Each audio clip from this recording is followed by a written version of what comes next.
Welcome to Cinesessed for all film obsessors. Whether you're a diehard cinephile or you simply like to watch movies for fun, this is the show for you. In layman's terms, the rules to this game are very simple. I sit down and chat cinema with some of the most knowledgeable people in the field, as well as some people who just enjoy movies in general. Hopefully, while you, the viewers, learn something new along the way. We have a packed half hour for you guys today, including the latest in-film reviews from Billy Rake and Jeremy Lightfinger, as well as some behind-the-scenes facts from our specialist, Ben Lombardo. But to start off the show today, I have a special guest. He's a staff member for the Radio, Television, and Film Department at Rowan University, as well as a film connoisseur, Sean O'Leary. Sean, thanks for joining us today. Thanks for having me. Well, I want to start out with a pretty simple question. What have you done so far of your career for the viewers at home? It's a simple question, huh?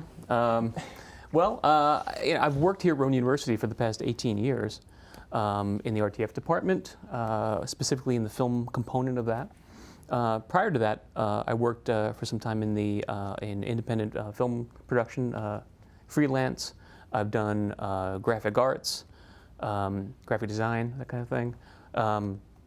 In my own personal sort of endeavors, I used to publish a small press fiction magazine with some friends and partners. And do you still publish that magazine, or is that? No, we actually had it going twice. We started it back in the 90s. It got a lot of good sort of notices and some success. We folded just because life got involved and got in the way. Yeah. But then we revived it in 2011, went for a couple of years, and then, well, life got in the way again. It becomes too big a thing to take on in your spare time. Something that was really rewarding and a lot of fun. It's crawled back into its tomb for some time now, but who knows? Maybe it'll emerge once again in the future. Yeah. So obviously you do things other than just teaching at Rowan. Do you have anything you're working on now, or? I do sort of like to I have interests. I have varied interests, let's say. I do some artwork. I do some writing. I'm really involved in, interested in tabletop games. I have some ideas in that area. Yeah. So I guess I have my fingers in a lot of different pots there. Like brand new tabletop games? Yes. Oh, that's any ideas you can share, or stuff that you don't want people to steal the ideas? No, I don't expect anybody to steal anything, but it's just things that are working around in my head and things I'm toying with. There isn't anything to really reveal. Mm-hmm. Well, what are you most proud of so far during your career? Oh, wow. I'm pleased that I'm able to engage in whatever kind of creative activities I can. I'm always pleased when I'm finished with them, whether it's a film project or a writing project or an art project or anything like that. But after they're done, I'm always able to see the flaws in them or things I want to do better. So I guess I'm always wanting to push myself to do something better or on to the next thing, perhaps. Yeah. I'm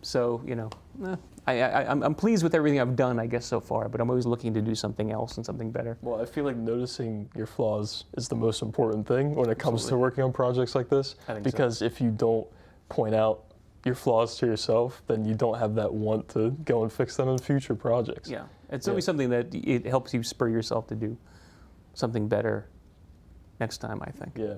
Well, getting more into movies in general now, what would you say, if you remember, was the first movie you saw in movie theaters?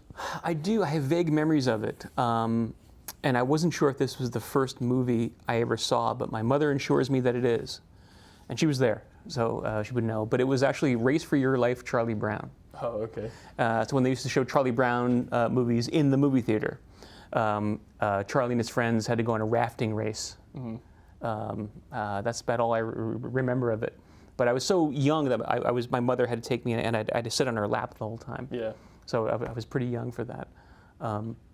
After that, I remember my dad taking me to see a movie that was sort of a half documentary, half sort of narrative version of Bigfoot stories. Oh, okay. Which I thought was really cool. This is back in the 70s. Yeah. Well, saying that you say you don't remember them as much, is this something you haven't seen since you watched them in the theaters? I may have seen Race for Your Life, Charlie Brown at some point in my childhood on TV, but no. You know what? Actually, the Bigfoot movie, I did see it again recently. Do you know what riff tracks are? I don't. All right. It's a couple of the guys from the old Mystery Science Theater 3000 show.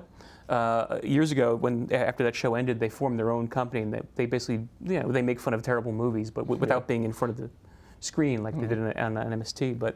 And they just released them. So every once in a while, I'll buy one on Amazon and watch it. And I had a Bigfoot movie. I put it on. It was the movie I saw when I was a kid with my dad. Oh, that's great. It's still terrible. Yeah, well, I mean, it's great that you saw it then and remembered it. Yep. But if it is terrible, then I guess it's not as great really as I said it was. Yeah.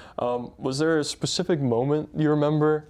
Maybe it was one of those movies where you knew that this was the field you wanted to work in and the field you wanted to teach? Yeah, I mean, it's interesting. When I was a kid, I loved movies. I love all kinds of storytelling, but movies really had an impact on me when I was a kid. But I remember, I actually don't remember this, but I guess later on in life, looking back on it, when I was younger, as a kid, I didn't really think about the fact that people made movies when you're really young. And I don't think a lot of people do when they're older either. They just go see them as entertainment. And I thought, movies are movies, and I just like the stories. Mm-hmm. And honestly, I think it was probably not until when as a teenager, I saw A Clockwork Orange. Yeah. And it was just looked so different. It was so stylish, or so stylized, I should say, that I really sort of took notice and realized that, there's somebody working creatively behind this to make everything look the way it specifically does. And it was then, that I found out more about Stanley Kubrick and got into his films. And I guess at that point, I really started to pay more attention to the craft behind movies. Yeah.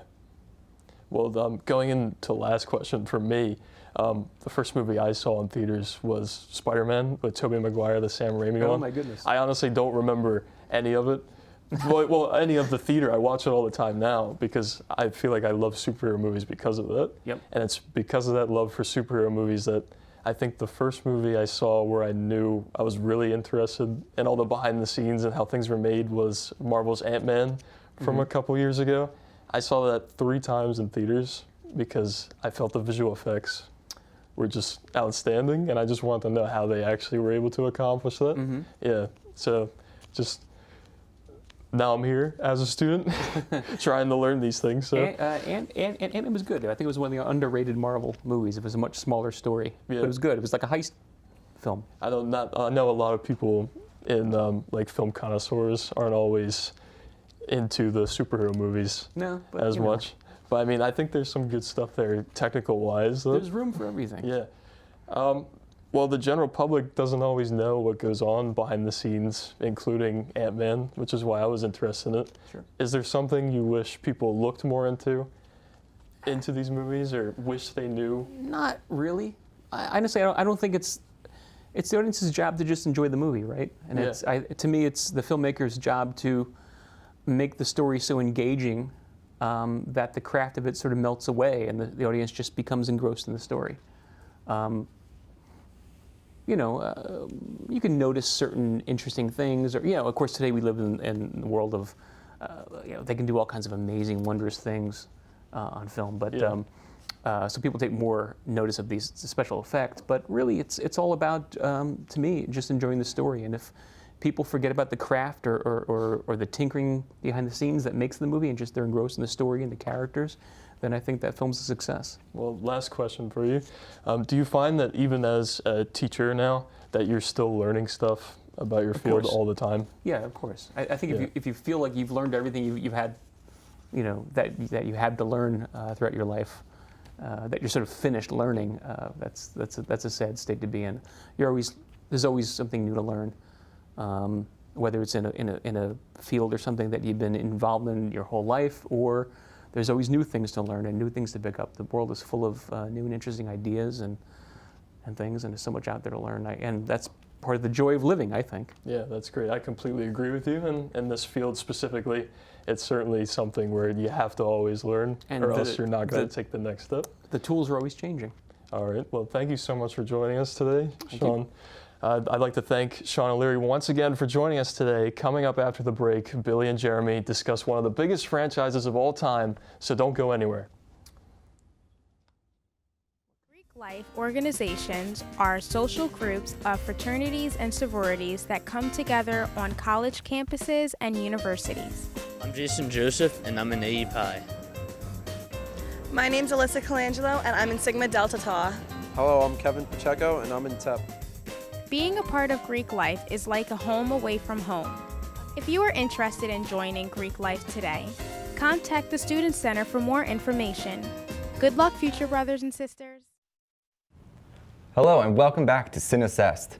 My name is Billy Rake, and in today's discussion, I'm being joined by Jeremy Leipfinger. Hey Billy, thanks for having me. Today, we'll be reviewing a classic franchise, Star Wars. Now, sadly, we don't have a time for a deep discussion, even though we'd all love to do that. But we're going to try to cover as much ground as we possibly can. Starting with the original trilogy, which one is your favorite, Jeremy, and why? I know this is everyone's answer, but I'm going to have to go with Empire Strikes Back. It's pretty much the perfect Star Wars movie for me. It has the perfect amount of humor, action. It just has all of the elements that, I've come to love growing up. And, every time I watch it, I'm always amazed by the whole plot twist at the end when Vader is revealed to be Luke's father. I wish I could have lived back in the 80s and experienced it in the theaters, because my dad, he told me a story of how he went the first night that it was in theaters, and the audience reaction was so shocking and surprising that, I just wish I could have been there for that. Yeah, no, that sounds really cool. I would have loved to experience that, just entire theater, just all gasping and reacting at the same time. But I really enjoyed A New Hope. That might be my favorite of the original trilogy. I just liked how everything was so new, and there was so much of what's going on here, and Luke just being a young guy, just being thrown into the situation, having to learn from Ben and from Yoda, from all these people about what's going on and who he is, really. And also, not to mention the opening scene with Vader. They're one of the favorite opening scenes of, in my opinion, ever. Yeah, it's iconic. Yeah, seriously, he just storms in and just messes everyone up. It's iconic, I feel like. It really is. But now let's move on to the slightly less received prequel trilogy. There's a lot to criticize here, so let's try and keep it brief. What are your thoughts on them? Is there anything redeemable? Do you have a favorite, or is it just all bad? It's definitely not all bad. I might go as far as to say that I actually like them. I know that episode 1 is kind of hard to get through, but after that, it's just Star Wars fun. It's as if George Lucas took, as if he knew exactly what Star Wars fans love and what they're expecting, and he kind of catered to them. We have a lot of awesome lightsaber fights like Yoda versus Count Dooku, and Mace Windu versus the Emperor, and of course the ending with Anakin and Obi-Wan at the end of episode 3. So I know that they're very boring in parts and they seem to drag on, but in my opinion, the lightsaber fights just more than make up for it. They're awesome. Yeah, no, I agree about the lightsaber fights. That's when they first bring in the acrobatics to them, yeah. So it makes it a lot more fast paced, a lot more entertaining. But my favorite of them was Revenge of the Sith. But I do feel the other two did have redeeming parts, the fight with Darth Maul. Then you mentioned the fight with Count Dooku and Yoda in the end, and that entire scene with Anakin just slaughtering kids. Yeah. That moment will always stick out to me because it's just so out of nowhere, I feel but he had a really good character arc in the prequels. I think so too. See him go from just a young kid to the baddest guy in the galaxy, I feel Yeah. But let's finally move on to the new sequel trilogy. There's been a lot of mixed reactions to it so far, I feel, especially with episode 8. How do you feel about the new trilogy so far, including Rogue One? Rogue One is actually, in my opinion, my second favorite Star Wars movie. I really like the overall vibe it has to it. I don't think it has a similar vibe to the other Star Wars movies because it's it's a war movie above all else. It has a really gritty tone to it, and I don't think we see that a lot in the Star Wars, the old Star Wars movies or the prequels. I especially love the scene at the end when Vader slaughters all the rebels in that hallway. I don't think we've seen any Star Wars films where Vader is fully unleashed. That's the first time we saw him at his full power. And in my opinion, The Force Awakens, I still view it as sort of a remake of A New Hope, but it's still very enjoyable. I think that seeing all the old characters again is very satisfying. And The Last Jedi, I know it's very divisive, but I'm sort of in the middle ground. There were things that I did not like, but there were things that I liked a lot. So I think it's in my Star Wars rankings, it's near the middle for me. Yeah, I kind of agree.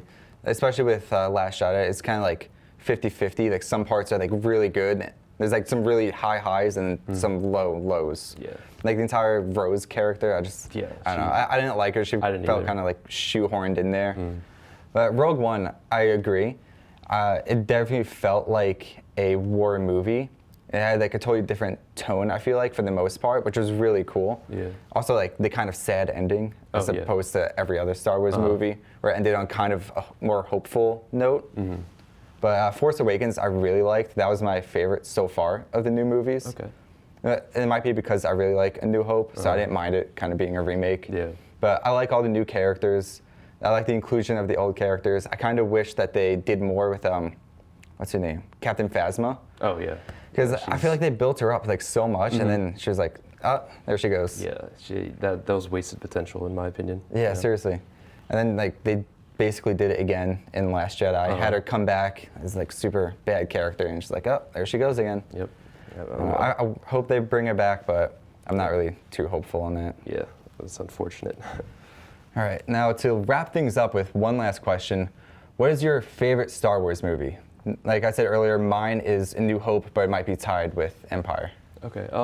I think mine, it's clear cut. It is Empire. Like I said, it's just everything that a Star Wars movie should be, in my opinion, and it's followed closely by Rogue One. But I think Empire. I don't think anything will ever top Empire, in my opinion. Yeah, no, like Empire seems like the unanimous decision among most people, and for good reason too. It's really good. It hits like every point that it should hit. It has like the perfect tone, like perfect comedy, action, everything. And sadly, that's all the time we have for in this discussion. Thanks again to Jeremy for joining me today. Now stay tuned for some fun facts on Steven Spielberg's most popular blockbuster with Ben right after this quick break. Are you a military veteran or the child of a veteran? The Veterans Affairs Office at Rowan University offers educational benefits to veterans and their families in the form of scholarships, financial aid, work-study programs, and more. The office is at the Academic Success Center on the 3rd floor of Savitz Hall and has walk-in and scheduled appointment times, including some evening hours. To learn more, call 856-256-4233, email veteransaffairsoffice@rowan.edu, or visit sites.rowan.edu/veterans. Serving those who have served us. Hello, my name is Ben Lombardo, and I'm your host for some great fun facts on the most popular movies. Steven Spielberg is a household name. He has produced classics such as Close Encounters of the Third Kind, pretty weird movie, Indiana Jones and the Raiders of the Lost Ark, and Jurassic Park, pretty good movie. But today, we're going to talk about the movie that launched his career, the 1975 classic Jaws. So let's get started. Fun fact number 1. Jaws was derived from Peter Benchley's novel of the same name and is based off of the capture of a 4,500-pound shark off the coast of Montauk in 1964. The man who caught the shark was the inspiration for Captain Quint in the story. It took 5 handheld harpoons, 4 barrels, and 5 hours of labor to finally capture the beast. Number 2. Spielberg was not the studio's first choice to direct. In fact, the first director was fired after a production meeting where the then director kept referring to the shark as a whale. I don't know why when the movie is based on a shark. Anyway, number 3. In the original script and storyboard, the shark was set to be featured front and center for the majority of the film. But due to technological difficulties with the 3 mechanical sharks, Spielberg was forced to find other ways to convey the shark's presence. You don't actually see the shark until an hour and 20 minutes into the actual film. To this day, people wonder if the shark didn't have technological difficulties, if the film would still have the same element of suspense. Number 4. Steven Spielberg jokingly named the shark Bruce, same name as his lawyer. Number 5. There's actually some real footage of sharks in Jaws. The scene where Hooper is in the shark cage was shot off the coast of Australia, where they were actually able to capture some real shark footage. Unfortunately, none of the sharks that came near the cage were the size of the shark in the script, so Spielberg decided to use a little person to make the shark appear larger. Number 6. Everyone took a crack at writing the USS Indianapolis speech. For those of you that don't know, the Indianapolis was a ship that was torpedoed at the end of World War II. Many soldiers were left stranded in the water and had some not so great encounters with sharks. Howard Sackler added the original draft to the speech, but it was too long. So Spielberg decided to make some adjustments, but was still not satisfied. Robert Shaw even got to contribute to his own famous lines. Well, folks, that's all the time I have for you this time. I hope you enjoyed this segment. After the break, Derek sits down with some more guests, so don't go anywhere. At Rowan, students have the opportunity to stay active through the use of the Recreation Center. Students can relieve stress and hang out with friends in open workouts or fitness classes. The buildings are gushing with equipment that encompasses all types of workouts. The Rec Center includes a state-of-the-art gym, pool, racquetball courts, and more. Whether you like running, biking, lifting weights, or even swimming laps, there are endless options to stay active. For more information, visit the Rec Center website for facility hours and make sure to visit in person.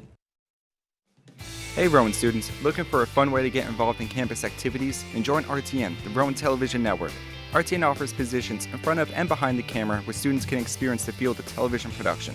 They produce sports, news, and entertainment programming. All available to stream online or on campus on Channel 5. Meetings are held on Tuesdays at 9:30 p.m. in King Auditorium. For more info, head to rtnch5.com. RTN, your station, your story.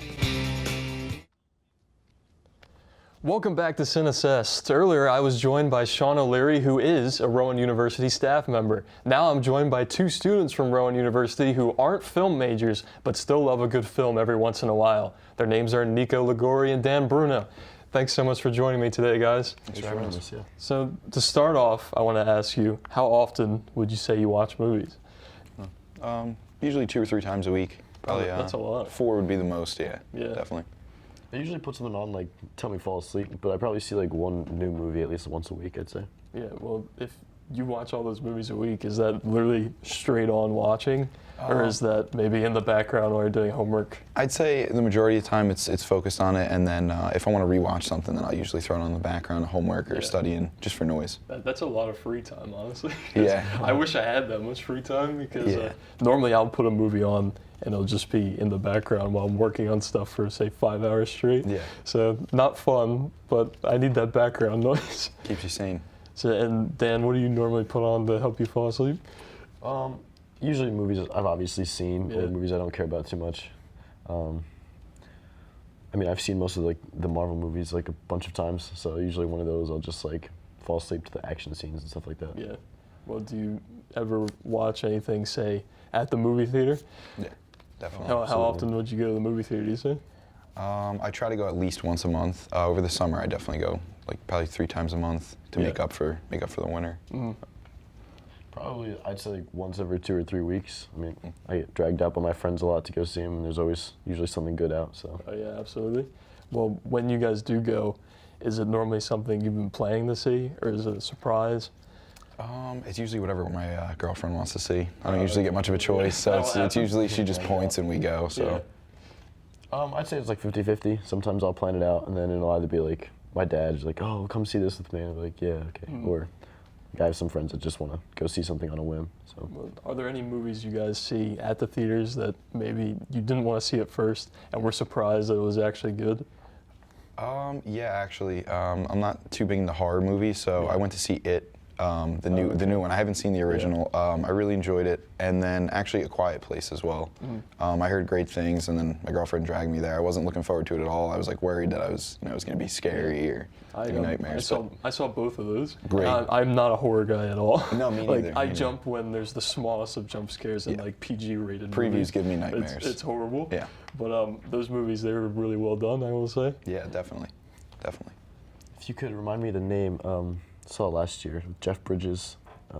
The Hell or High Water? Yes, Hell or High Water. I wasn't very interested in seeing that, but I went to go see it with you actually, and I ended up really, really enjoying it. I was really blown away by like how much I didn't want to see it. I thought it was going to be boring, and then I ended up really, really enjoying it. So. Yeah, sometimes there's just those smaller movies you haven't heard about that end up surprising you at the end of the day. Expecting it. So what's the first movie you guys remember seeing in theaters? For me, it would probably be March of the Penguins. Oh, really? Went to see that with my grandma. Very, very sad movie to go see as a kid. Unexpectedly sad. I wouldn't call it sad. It's very informative. It is very, very informative. Gained a lot from it, but the whole theater was crying. There was a bunch of kids crying. That's all I remember. There's a lot of emotions. Yeah. It must have been an opening weekend Plenty. screening. Oh yeah.